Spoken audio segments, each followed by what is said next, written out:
Verčiu aš knygos šimtametis, senus, pageltusius lapus, tegu pilies aukštajam bokšte skardus trimitas suaidės, te atsišauks į jojo širdį aidai pačioj gelmėj širdies.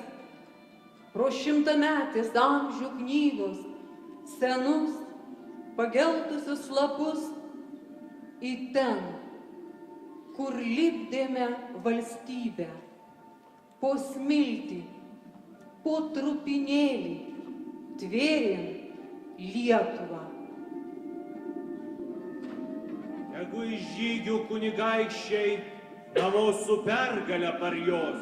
Lygi juodųjų jūrų gandas, tegu nueis nuo Baltijos.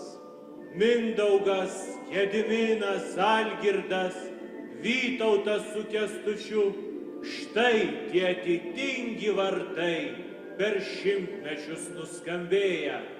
Jie ir tikrovė, ir padavimas kartu. Laikas, legenda, amžių rašte nuskambėjęs. Kai vyrai šveitė kardus ir jojo į karo lauką, kai grįžo iš miško su rogėm ar obelaitę sodino, jie Lietuvą tvėrė, kaip kalviai noragą, kaip dievdirbiai laukiančios motinos veidą. Iš medžio, iš akmens, iš kraujo ir vandens bėgimo, iš pavasario žemės grumsto. Po vagą, po žingsnį, po pėdą, kad ji būtų jiems ir po jų.